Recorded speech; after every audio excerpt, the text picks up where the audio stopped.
having watched that chick raised. Yeah, there you go, Linda. Linda chimed in, and Nico. I'd just love to hear whatever everyone else has to say about that too. And it could be anytime throughout the whole chat. Welcome everyone here. I know many of you are partners working in the zoos, raising the chicks for release to the wild, or government who permit our work, or even press. And of course, many of you are donors, and we thank you for being here today and supporting our effort. So I'll turn it over to Joe Burnett, Condor Program Manager. Thank you, Kelly. Happy holidays, everybody. We actually are, we're excited to see, we had a wonderful 2025. It's been an exciting year for sure.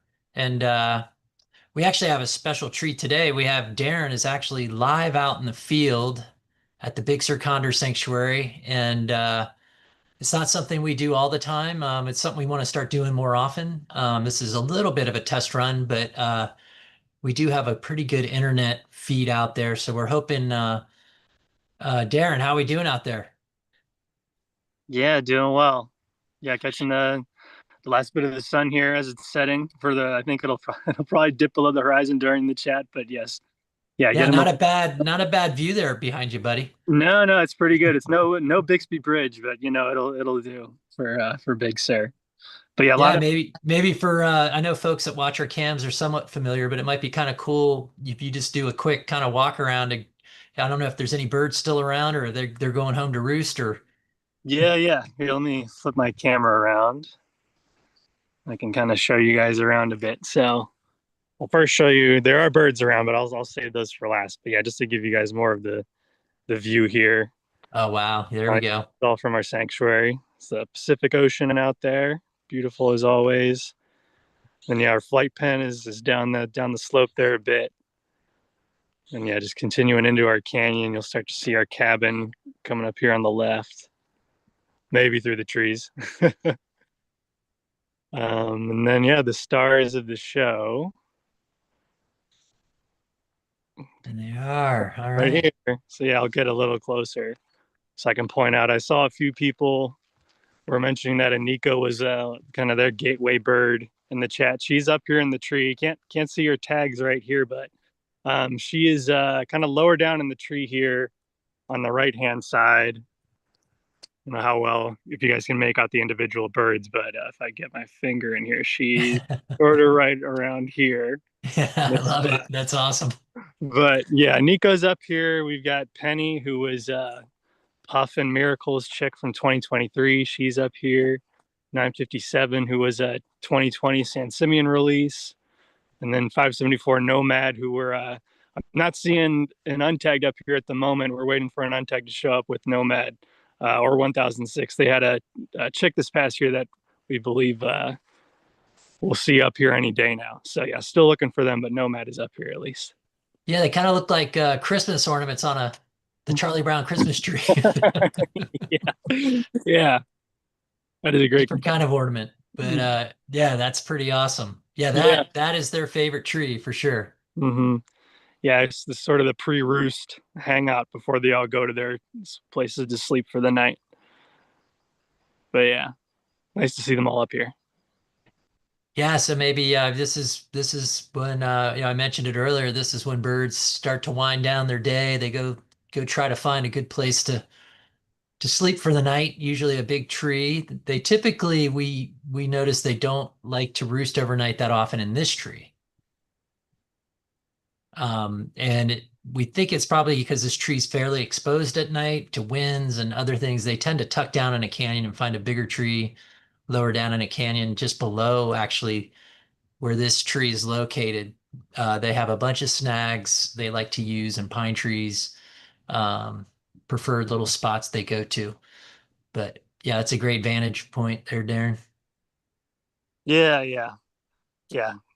They definitely Well, seem pretty content for now, but probably not too long, not too much longer now. They'll start peeling off for some more sheltered trees, some places where they can be a little more comfortable overnight. But yeah, Puff was here 219, but I told him he was going to be on camera, and then he left the tree. That was my mistake. Shouldn't have said anything. He already took off to for his spot for the night. But Oh, that's awesome. Hmm.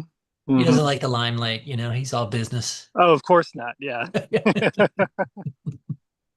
Well, cool. We're gonna come back to you, buddy, throughout the talk here. Yeah. So yeah, I'll let you get reoriented there, and Mhm. I will share my screen for the Condor chat here. Everyone see that? Hopefully. Yes, sir. All right. Good deal. We got a full agenda today. We're going to give our normal population update, tell you how the flock's doing. We got Liz and Valerie here. Say hi to everybody, Liz and Valerie.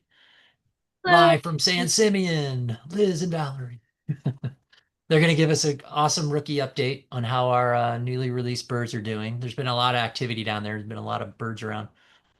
We also had a handling day in December. We're going to share with you about. We handled 5 birds.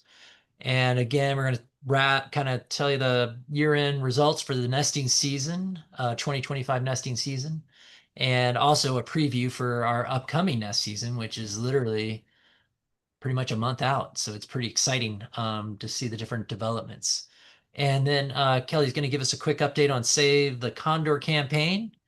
And then Mike will field a bunch of questions. And while we're at the front end of the chat, we want to let you know the next chat is January 29th, 2026. I got used to saying that, 2026, and writing it on stuff, and can't believe we're almost done with 2025 here. Pretty amazing. But without further ado, I want to introduce the awesome people I get to work with. I am Joe Burnett. I manage the Condor Project. We have Mike Stake with us today, our non-lead outreach coordinator and manager. We just talked to Darren Gross, one of our condor biologists. Kara Fadden and Danae Mouton are not with us, but they are as good as they come in the biologist department. And hopefully one of them or both of them will be on the next chat. And of course, I already introduced our condor interns down at San Simeon, Elizabeth Liebert and Valerie Ring. And we have our GIS specialist not with us today, Evan McGreeth. And then we also get help from CSUMB student researcher Caitlin Tunick. Of course, our database designer and volunteer Tim Huntington, and our veterinarian advisor Dr. Amy Wells, DVM. And always, without further ado, all of our awesome stellar volunteers. We can't say enough. As Kelly mentioned, that they were here yesterday and we celebrated all the contributions they make to our project, and that goes for our tracking volunteers to our explore.org volunteers that watch our cams. It's really takes a village, so thankful, very very thankful for them. And yeah, we had December was really cool. Here's some photos from December. Yeah, when the weather changes, it gets wet, you start seeing really cool mushrooms. I saw this one on a hike with a Monterey High student, Arshan Halaya, who's doing, as part of his MAOS program, he's coming out and volunteering with us, and he came up with me on a nest hike to check on some nest cam equipment. And so thank you, Arshan. He had to lug up a big battery for me, so he was a real trooper. Um, and of course, we have Tim's awesome photos from December. Cannot go without showing Tim's photos. You'll see them featured quite often in our Condor chats. And we were definitely Tim photo heavy on this one. And it's awesome. The photo on the left is unbelievable. Really shows you the adult plumage. And what I love about this photo is you see that eye color. That's the eye color adults get, that almost a blood red pink. It's pretty intense when you're up close to adult condor and they're giving you that eye. It's all business, especially from a bird like Puff, like 219. Great photo of yeah, 1181 and 1081. I love that shot. It's almost like a duplicate photo, like a double negative, but a really cool photo. Let's see, we got some more. This one is just unbelievable. Really shows you the juvenile plumage. The eye color still got a little more amber brown to it. Not quite fully red yet. And of course, the dark fuzzy head. And this is a classic juvenile condor head plumage. And Tim captured it. I mean, you can see every wrinkle on that bird's head. I mean, it's pretty amazing. Even look at the ear. I love photos where you can really see the nares, and you can which are their nostrils, and then of course their ears. People always ask, do condors have ears? And yes, they do. There they are, right behind the eyeball there. But yeah, an amazing shot. And again, just more unbelievable photos. Crisp, clean. Tim is in the zone when he's out there, and we're always glad to have him out there helping us and capturing these amazing images. And thank you, Tim, for letting us share those today. And we are going to get, I'm not going to get too much into describing these photos because we're going to talk more about one of the birds on the right there come later. All right, the population, 116. That's a new high. And that number jumped up because Pinnacles is releasing, they've released 4 of the 6 birds that they have. They're going to release the last 2. They're going to hold off and actually release the last 2 in January. So this is the year-end number. We also have a couple chicks that still haven't fledged. They are definitely in the nest, and we just know it's just a matter of time before they get out. We're going to talk more about those birds later. And of course, yeah, we've released 7 at San Simeon, and Valerie and Liz are going to give us an update on those, and the 4 at Pinnacles. So we're cruising right along. Condor deaths for 2025 is at 6. Again, lead poisoning was the primary cause of mortality in our flock and continues to be the leading cause of death. But 6s in terms of what we see annually is definitely lower than what we've seen in the last few years. So we've seen 8, as high as 8, even 10, in the last few years. So 6, obviously any condor death's not acceptable, but as long as we keep that number down low in the single digits, it's always good. We do have 2 missing birds. Their last visual detections were May 2025 for Diane for 1011 and 1079, that Pinnacles bird, January 2025. And we're pretty convinced those birds are not going to show up, but we like to wait at least a year. And on that note, we had 2 condors, unfortunately, just hit that 1-year mark, and they now are considered as a mortality. And they were that timer started a year ago, so they will be added to the 2024 total. And unfortunately, those birds are 236 tiny and 729 ninja, who everybody knows.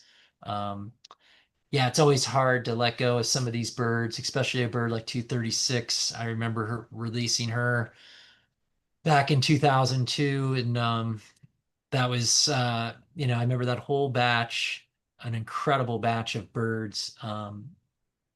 And it's always hard to let go of these older birds. Like a 24-year-old female had been look at the number of offspring this female produced. And in bold are the ones that are still alive in the flock, and one of those being 538 Miracle, who's an incredible bird. And that's a chick she sired with 209 Shadow. And that was the first kind of true wild-fledged condor that we documented in the wild, that showed up untagged. That was the first time we had a chick show up completely untagged, purely wild. So she was an incredible bird. And of course, we still have 912, 1027, who is the bird that's now journeyed to Southern California. And I did hear an update that 1027 may be looking like she might breed this year down in Southern California, which is really exciting.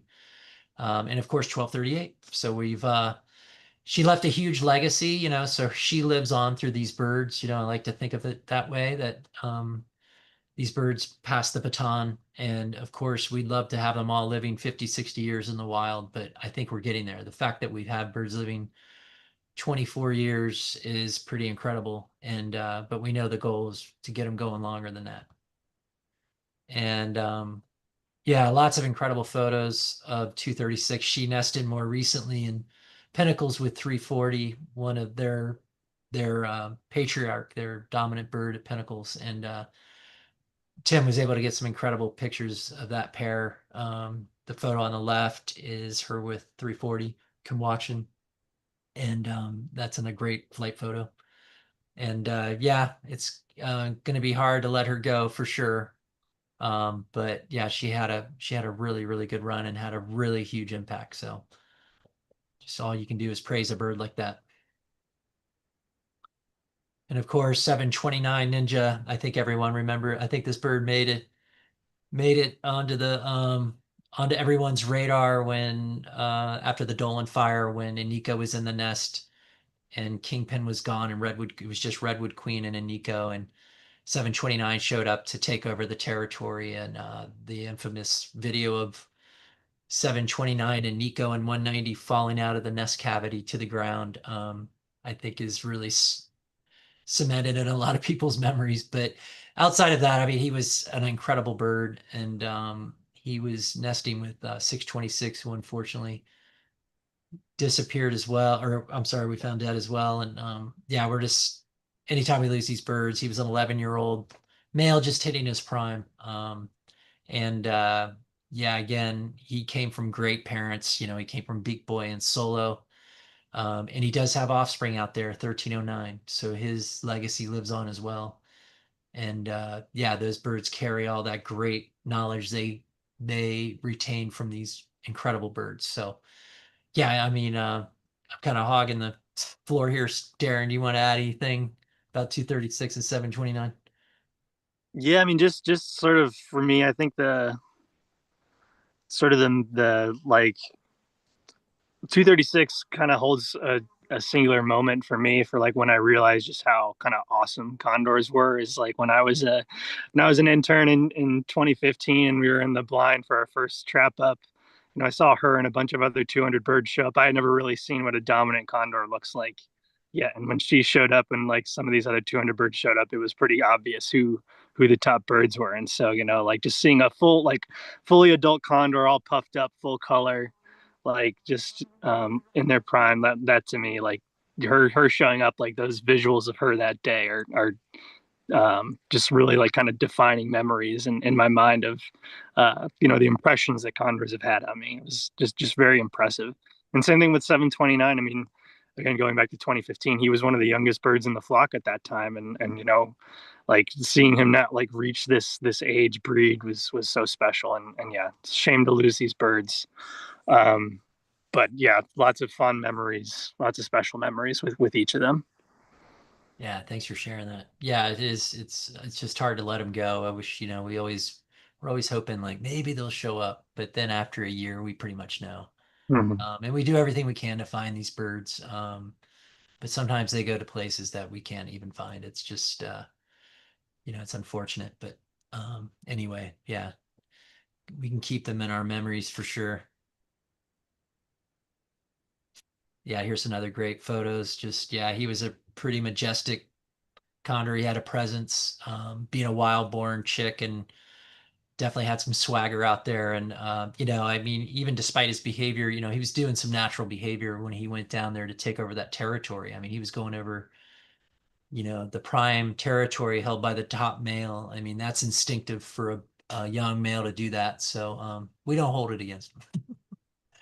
But yeah, it was interesting nonetheless to see that behavior had never really been documented. We had never seen that that type of behavior of a territory like that be. So, you know, it was a learning moment for us as well, you know, about condor behavior and whatnot. And yeah, anyway, it's always valuable to learn those different lessons. All right, on to the rookies. It's been busy down there. It sounds like everyone's excited to hear how things are going, Liz and Val. Yeah, I mean, things have been going pretty well so far. We obviously weren't a part of the last live stream, but 1290 has still stayed the most adventurous of all the rookies. He went off on another trip away from the site, and he has still been the only bird to really leave. For a long period of time. Yeah. I think he went 5 miles. He went, yeah, about 5.5 miles away this time, which is twice as far as last time. Yeah. So Huckleberry's setting the standard high. Yeah. He is. Yeah. That's awesome.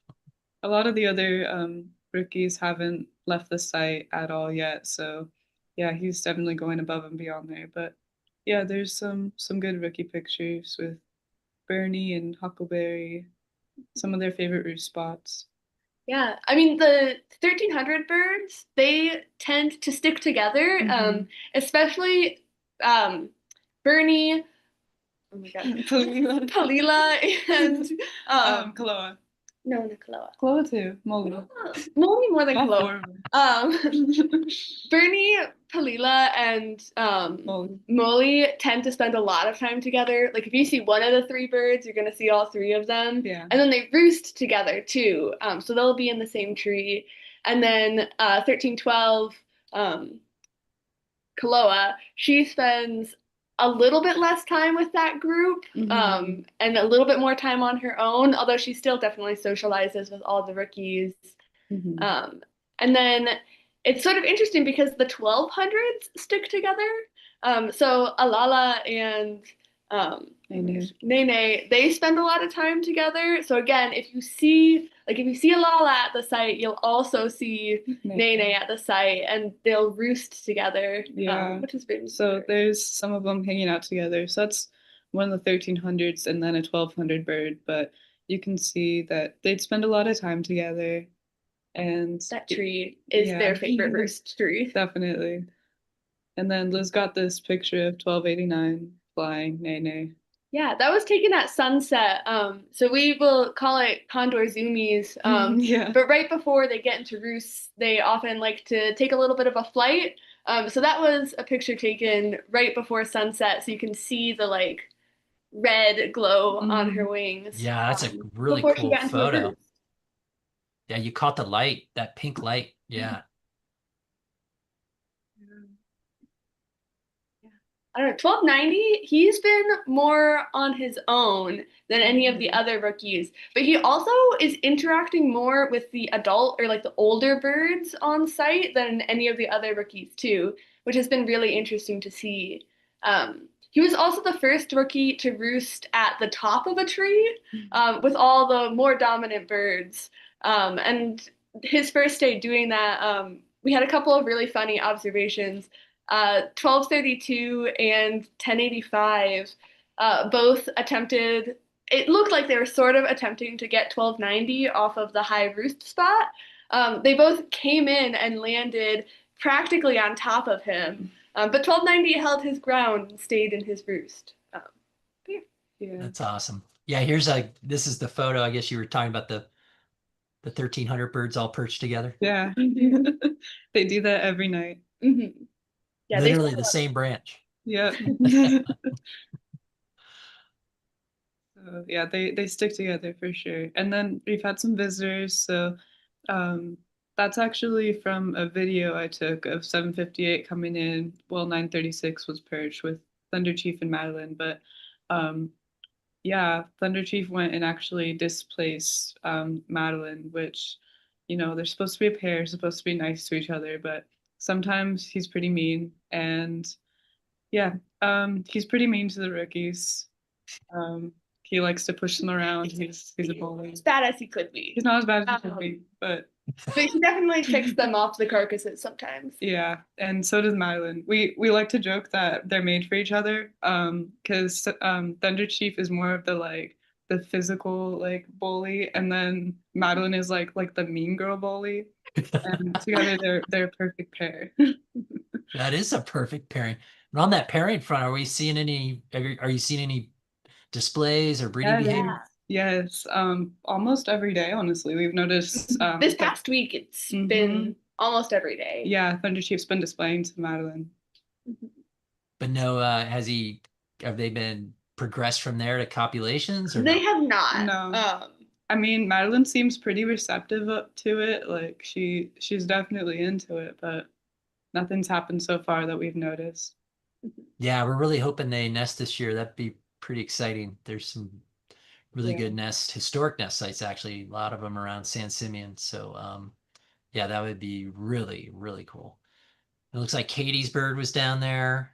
Yeah, she hung out for a couple of days down here, and I like that picture because she's doing her little head tilt, so she looks really curious. No, it's a great picture.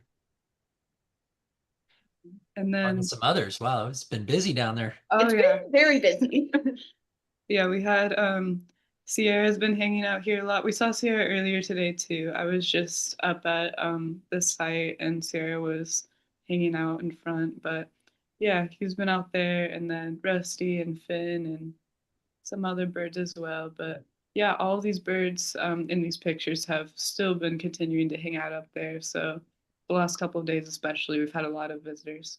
Yeah, Sierra and Finn presumably are still there now because Yeah. they've been hanging out there for the past 3 days. Uh-huh. So they're probably still around. Coming regulars. Mhm. 990 is Oh, in here a yeah. lot. Well, it is just a hop, skip, and a jump from, for by the way, a condor travels from Pinnacles or Big Sur. So, Mhm. but well, as always, thanks for the awesome report and thanks for holding down the fort down there. Those birds are in good hands. And yeah, I think everyone has been excited to see how the release birds have made their little leaps into the wild and their little accomplishments. So yeah, really cool to hear 1290 taking the big flights. But yeah, it'd be interesting to see what happens. We got some weather moving in this weekend and see that it impacts things that they might all hunker down up there. But yeah, thanks as always, Valerie and Liz, always appreciated. All right. Final, well, actually, this was our final handling of 2025 on 12/8, on December 8th. We were able to sneak in and get 5 birds handled, 3 of those being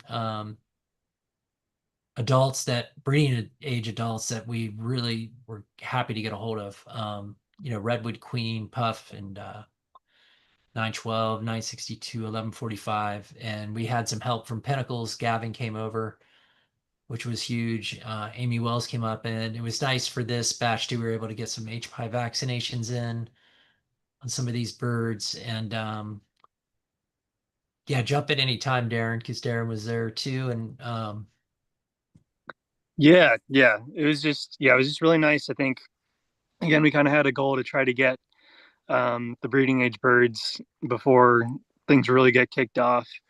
So yeah, it was nice to kind of, I think all of 219, 190, and 962, I think they're all have their like first and second doses of the HPI vaccination complete. So they're good to go. We still give annual boosters, but it's really those first 2 doses we're trying to get, make sure every bird has, so that they have at least like that complete vaccination done. So yeah, just really good to get those birds.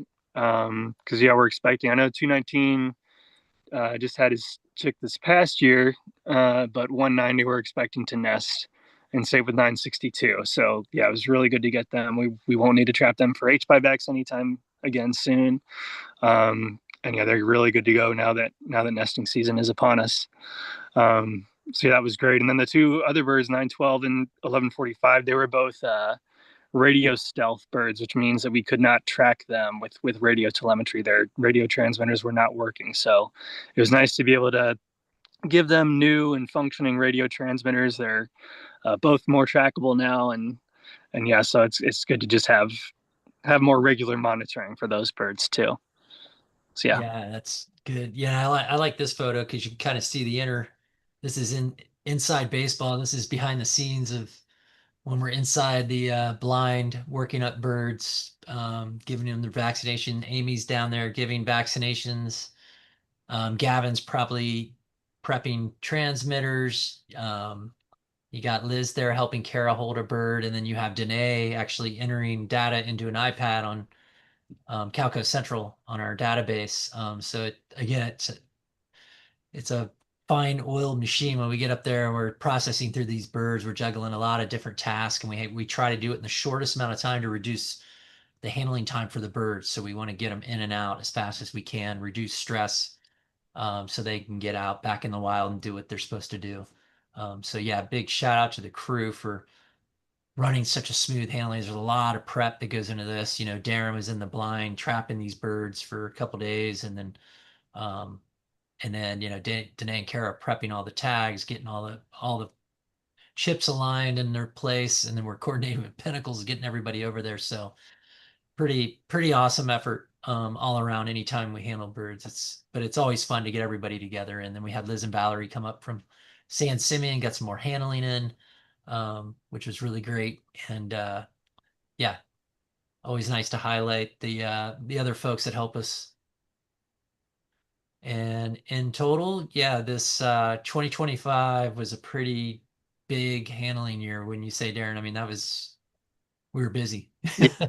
We did a really we did a really good job getting birds vaccinations, new transmitters. This was really a nice like full on trapping year for us.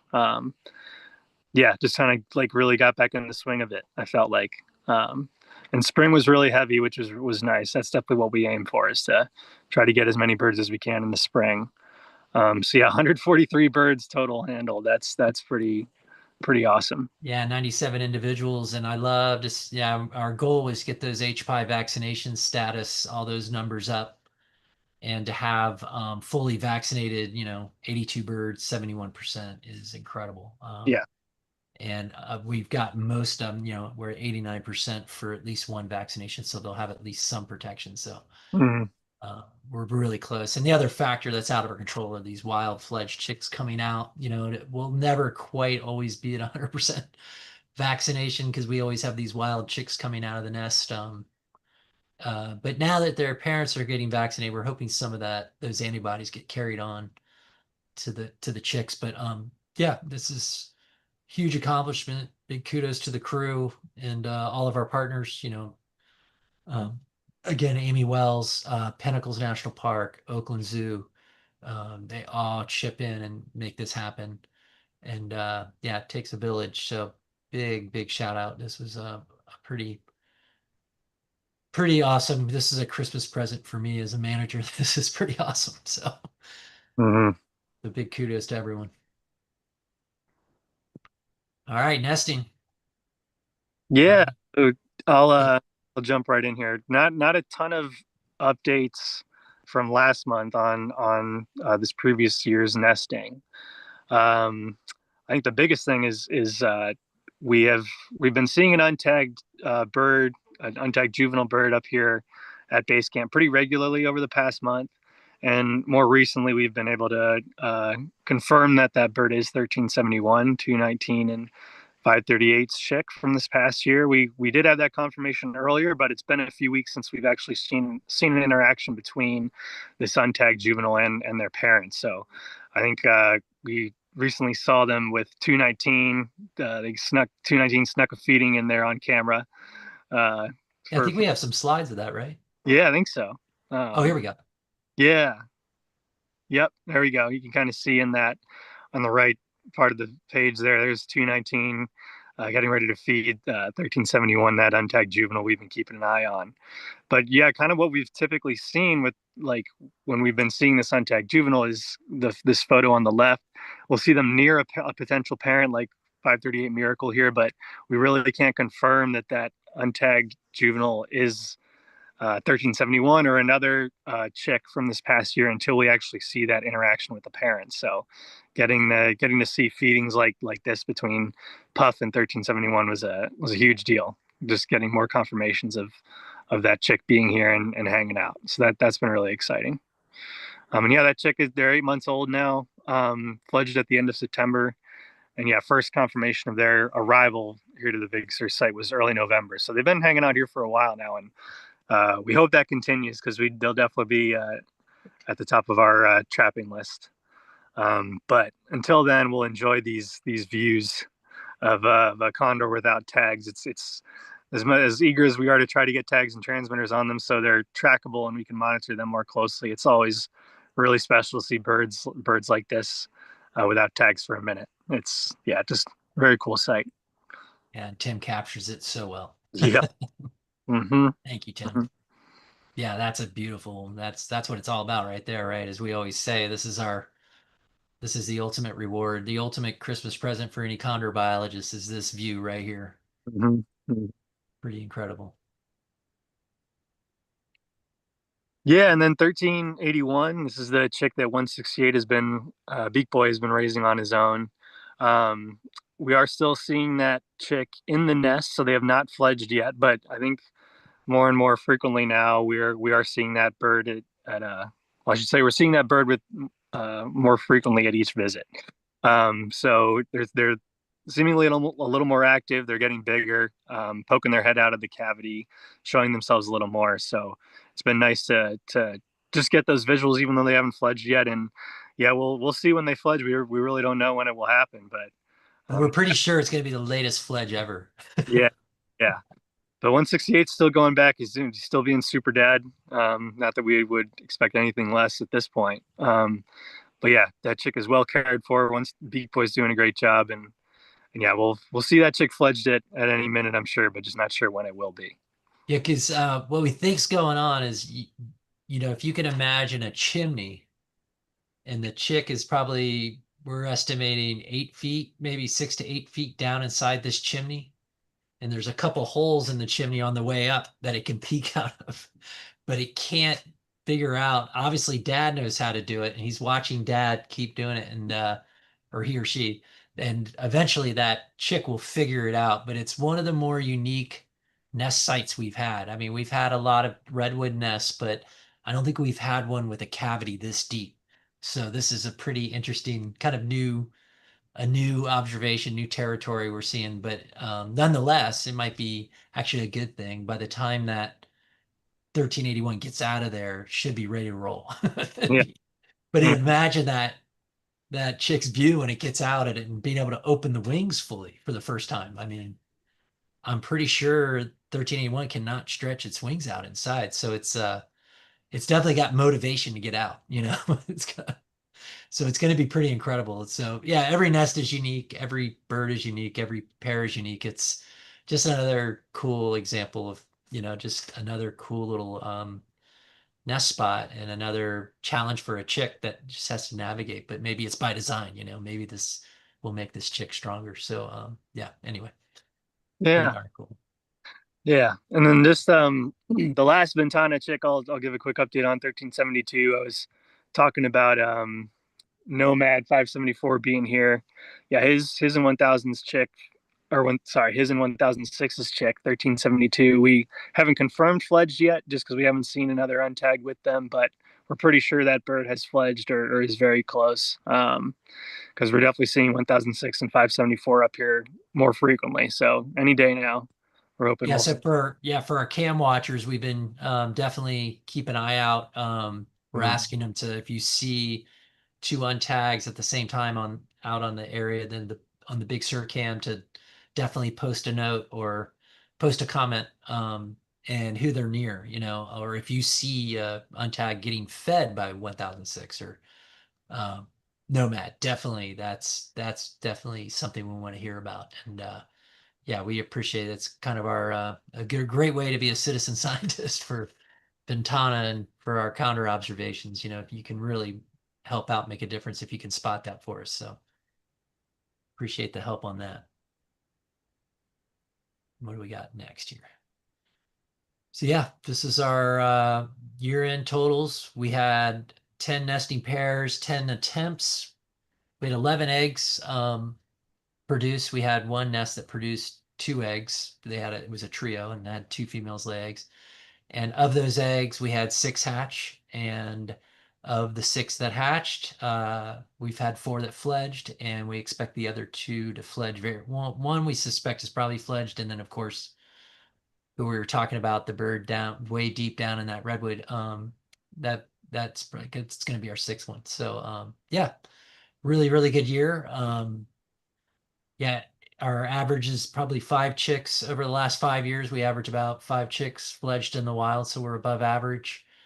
We had our really big year last year with the 9 fledged in the wild. So this is definitely a really good year. It's hard to top 9, but anything above 5 chicks we're doing really well. And we have, on that note, looking into 2026, right there, and we're thinking we could definitely have more chicks. We could get up closer to 9 chicks potentially next year. Yeah, definitely a lot of potential for next year. A lot of established pairs are due to nest again, or there might be some, like some of the Pinnacles pairs, they might nest in consecutive years like we've seen from them before. But yeah, definitely several here on the coast. I mean, Fuego and Sato, 962, that's the female we had just handled and completed our H5 backs. Yeah, they're due to nest again. Kodama and Vincent, we're hoping that we'll see a nesting from Kodama again. And then yeah, 550, 652 Ferdinand. Redwood Queen and Zenith, and maybe 745 in there. I know.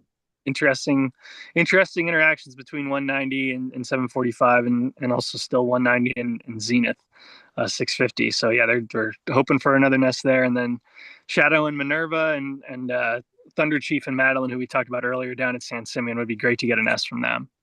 And then yeah, on the Pinnacles side, 340 Conwoction and Marie and Narcissa are in a trio. We're hoping we'll get a nest from them. Another trio down there, 692, and then Little Stinker and Peachy. 317, 330. We're hoping they'll give it a go again, and or find new mates. And then yeah, sort of the two pairs of pinnacles who have nested in consecutive years: 589, 569.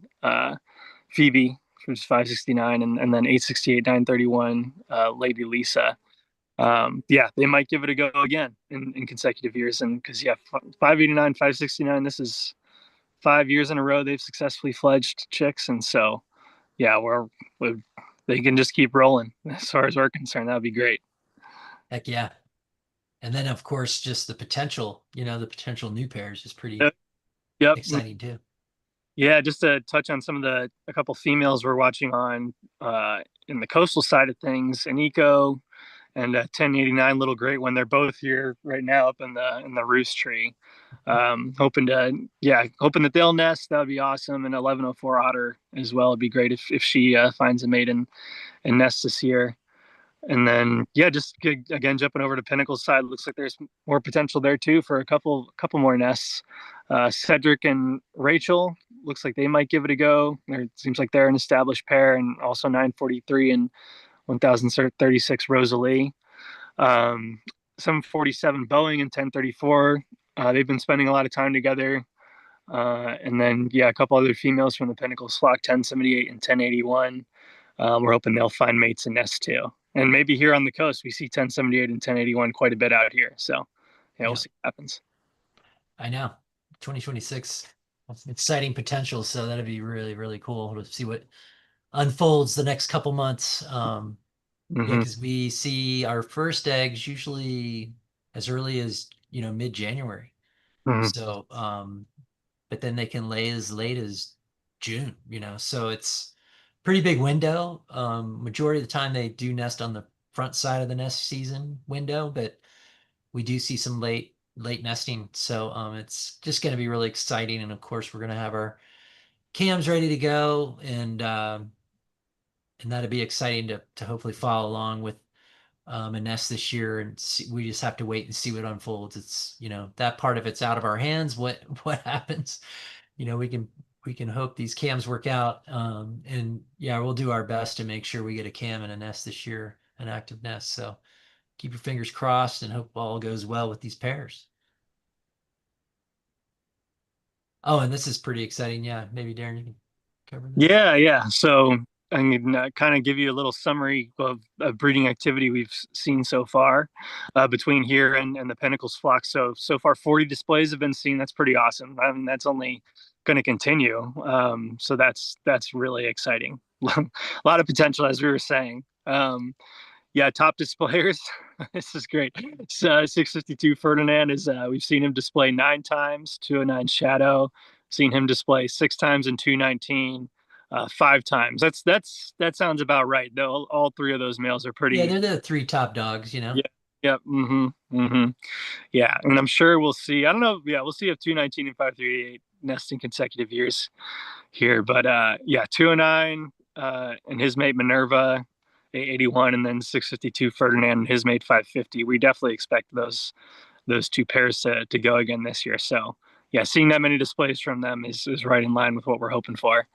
And then yeah, one copulation observed so far between 692 and 966, who are part of a trio over at Pinnacles. And yeah, we'll probably see that number increase here pretty quickly as we're into the heart of breeding season now. Yeah, and again, folks, you can see these, this, we never know when the stuff's going to unfold. So you jump on the cams, you might see a display or it's really cool to watch, especially right now. That this is the most exciting time of the year to see breeding behavior while it happens live, on our cams. So yeah, it's really exciting. You just, again, if you start seeing some of these older birds around, that known pairs, you get to know these individuals. You can kind of tell when it's going to happen. It's kind of almost fun to predict when it's going to happen while you're watching. And as it gets to that fever pitch right before they start nesting, it really hits a hits a peak. Like there's some days where there's so many birds displaying, you don't know what's going on. It's kind of almost comical. So yeah, it's yeah, exciting time of year. It's we're looking forward to it. But thanks for all that, Darren. Yeah, huge shout out. I know Danae was really excited about all these numbers and put them all together. So shout Oh out. yeah, Danae, thank you. Yeah, Yeah, thanks for putting that together. for sure. All right, Kelly, it looks like we got a exciting update on the Save the Condor Fund campaign. Yeah, we sure do. Thanks for queuing that up, Joe. I've been talking all year round, all year long, about the Save the Condors campaign, and a lot of people have been responding well, and been doing a good job overall, I think. We have a goal of $635,000 in individual support, and so far this calendar year, 2025, we're 83% the way there. So 530 toward the goal, and we still have a few more weeks. We still have an active campaign at Monterey County Gives. If people want to make a contribution there, or they can do so directly at our website. And there's a couple things I also want to mention. In addition to being 83% of our individual goal this year, we also have $150,000 pledged from two donors in 2026 already, and the Jean Brienne Weiss Fund pledged $250,000 over 5 years. And I just want to That is awesome. take a moment to say how awesome that is, how incredible that is, to help us plan for the future whenever we get these multi-year gifts. So huge thanks to Jean Brienne Weiss and the other donors that we've mentioned here. And I think there's a list of foundations as well on the next slide, Joe. Just want to highlight some key folks. Yes, Doris Day and Terry Meltzer Foundation, the Oakland Zoo, Mokaha Foundation, Marissa Foundation, Canoa Foundation, Ruth Smart Foundation, Ohlone Audubon Society, and the more than 1,000 individual donors that help keep this program going. And just to highlight one more time, if I can, I think we have the 5 recovery actions that we focus on. So this is where the money goes. This is what's so important. We have at the top of the list non-lead outreach.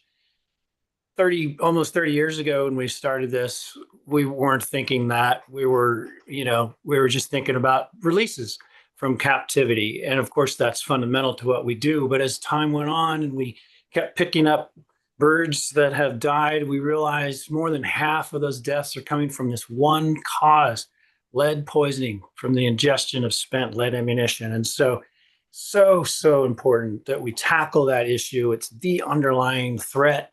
And when we resolve that, we literally save a species. And in doing so, we're helping the hunting and ranching community maintain the working lands that they have and are so vital for wildlife across the landscape. And you heard from the field crew today about all the work we're doing with monitoring nests and medical treatment and GPS tracking, which we use strategically to help us determine where to direct non-lead ammunition so it has the biggest impact for condors and other wildlife. So those are the things that we do with the funding that we receive from you and our partners.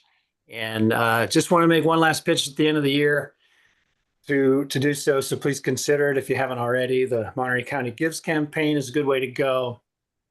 And then also just directly to Ventana Wildlife Society. And if you have a donor advised fund or a life insurance policy or something a little bit more complicated and you want to talk with me about, please reach out to me directly. Kelly Sorensen, the executive director, and my email and phone is easy to find on the website.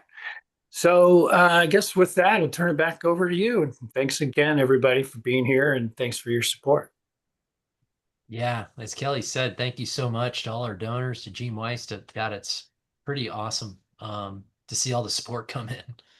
So incredible. All right, we hit the question period, Mike. Mike's queued up there. He's got his Santa hat on and everything. Let's roll, Mike. Sure. Let's get this thing going.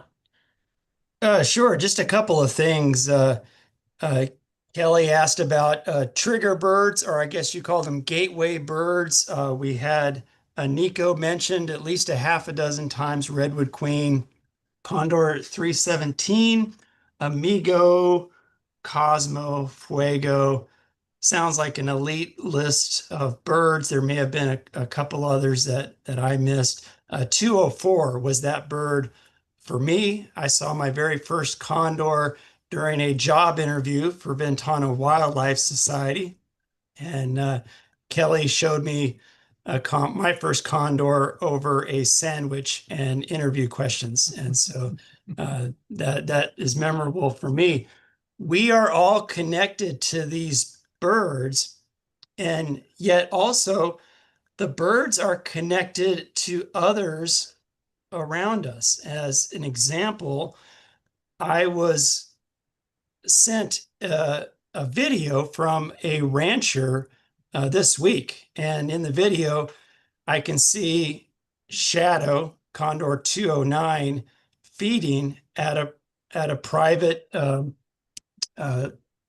property where there's a carcass there. And so this landowner showed me pictures of 209, and he actually knew that 209 was Shadow because he went to our webpage and looked up the bios.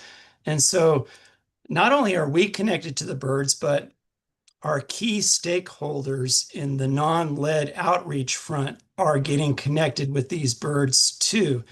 And we know that this landowner who is feeding 209 is using non-lead ammunition. So at least for that feeding run, 209 is safe. And so I just thought that was neat to know that these birds are out there making connections with the people that we want them to. They're doing the right things.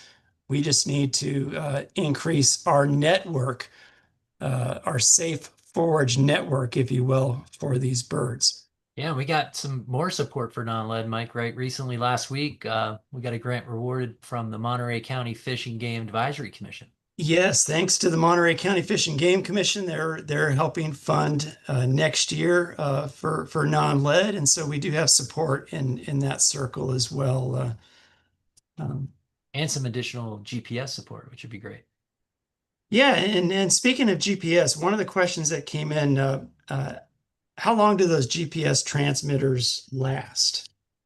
Ooh, that's a good question. It varies, but we usually get at least 3 years, maybe as long as 5 years out of some of the tags. What's really cool is if we get the tags, the transmitters, the GPS transmitters off the bird before it fails completely, we can actually send them back and get them refurbished. So we can get, a tip, the GPS transmitters we purchase are $4,000 each, which is pretty crazy, but it's well worth every penny when you factor out that we're getting on average, 3 to 5 years out of those. If you could say 4 years on average out of a transmitter, that actually isn't too bad. You're $1,000 a year. So it's yeah, fortunately we're able to get a pretty good life out of those GPS transmitters. And you showed a picture of a trap up. What you're doing out there is you're doing a couple of things, right? You're maintaining those transmitters, you're vaccinating for avian flu, and then you're also taking a blood sample and measuring the lead in the blood. Is all that right? And is there anything else that's high on that priority list? Yeah, those are the keys. Those are the top three right now.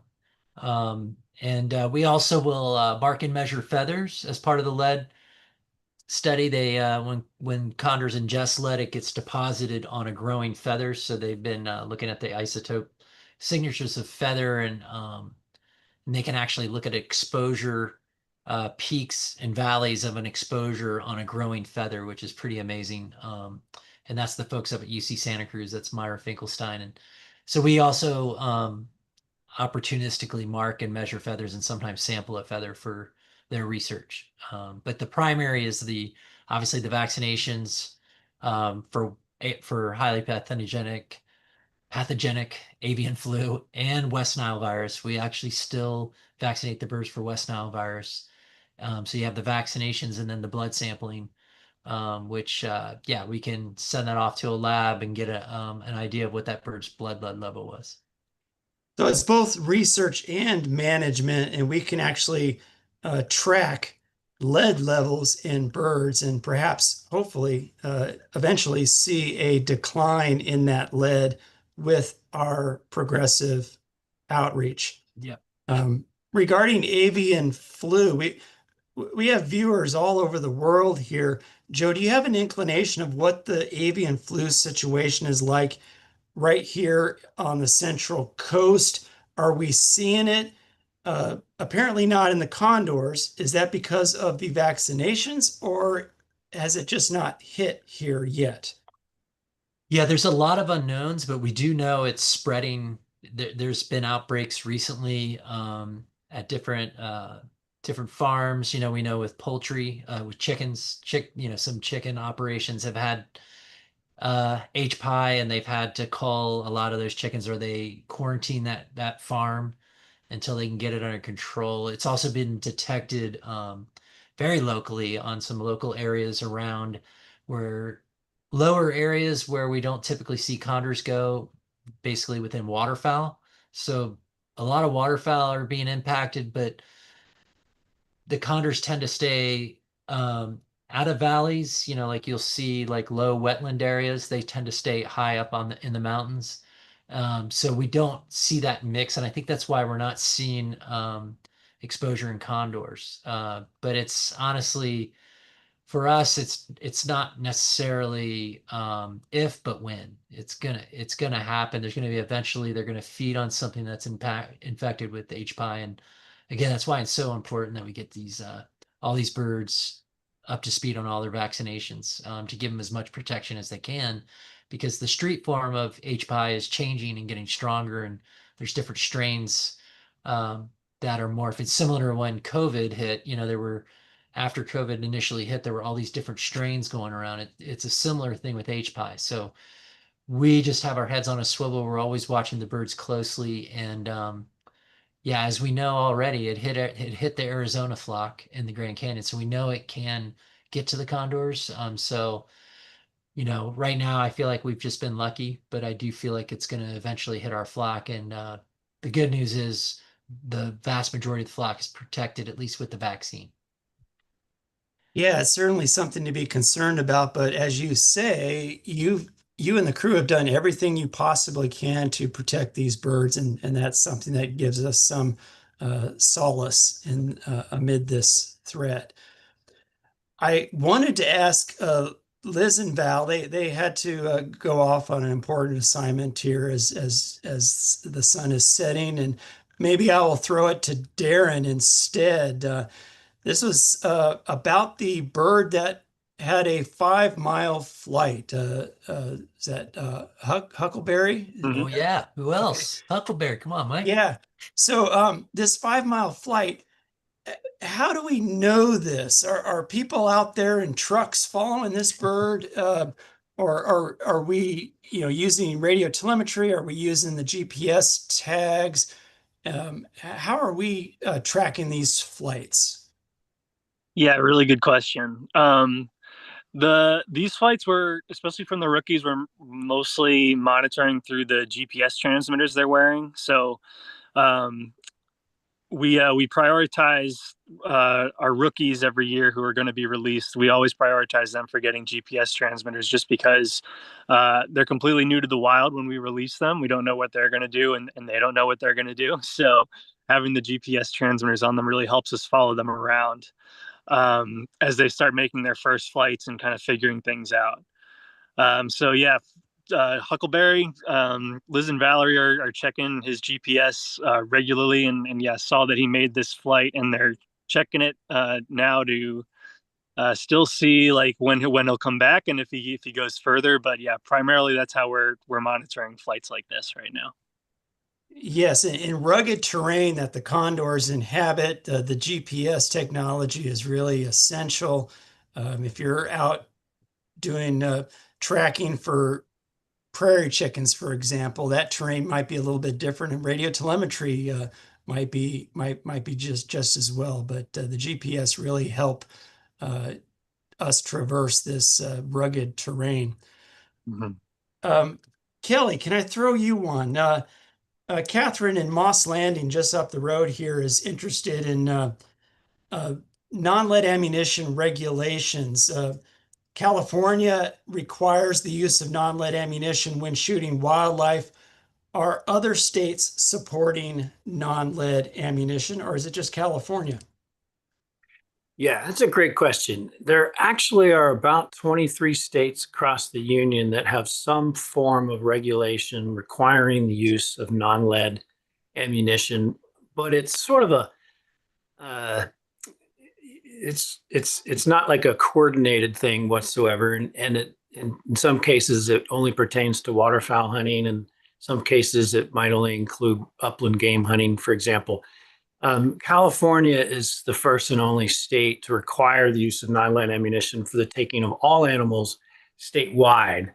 But even still, I think it's not a big demand on the national stage. I think we need to see non-lead ammunition at a higher demand across the country. I think really to start to see manufacturing pick up the pace more, like we've seen in big calibers for big game hunting, large center fire rifle ammunition. We see non-lead alternatives all over the place, or lead-free choices all throughout the market. It's really this small caliber, as you know, rim fire, like 22 caliber, 17 caliber, that is more difficult to find on the market, as you know, Mike. Right. Availability is a key issue, and there is a growing interest in non-lead ammunition even outside of California. And lastly, Elizabeth in Minnesota asks, how many eggs do condors lay at a time, per year, let's say? You touched on that already, the 11 eggs in 10 pairs. That sort of indicates one egg per bird per season is the norm. But there are different situations where it could be more, like in the case of the trios that you mentioned, Joe. And so thank you, Elizabeth, for that question. Thank you for tuning in this month. I hope everyone has a great holiday season. Joe, I'm going to throw it back to you to introduce the next date for the chat to put on their calendars. We have to wait a little bit longer for the next chat this time, but we get the holidays in between. Yeah, because of the holidays, we're going to have a little bit of a stretch, but the next one will be January 29th, 2026. And like Mike said, just thank you everyone who tuned in throughout 2025 to our Condor Chats. We always appreciate, and for those that donated and supported our efforts and listened in, asked questions. We really enjoy the chats. It's just a great way to connect with our viewer, to connect with you guys and share kind of what we're seeing out in the field, and connect you to the birds. And yeah, we hope the same in 2026. And as Mike said, just wish everyone a safe, happy holidays and an awesome new year. And again, just shout out to all the folks, awesome people I get to work with, to you guys. And yeah, just have a great one, everyone. Yeah, be safe heading back down, Darren. Enjoy that last bit of sun. Yeah, maybe one last the sunset. ocean. Maybe give us one last sunset, Darren. Yeah. Let me flip my camera around here. But yeah, the sun is dipped, but there's our view of the sunset from the sanctuary. Beautiful. Never gets old. No, and we're gonna end it on that note. Have Yeah. a great Can you holiday, everybody. spotlight Darren's view? Oh, sorry. Yeah, I can, I think. Yeah, let's see. Oh, Spotlight for everyone. There we go. There we go. Yeah. Yeah, I always love this. But yeah, happy holidays, everyone. Thank you. Yeah. Happy holidays. Yeah. Bye bye, everybody.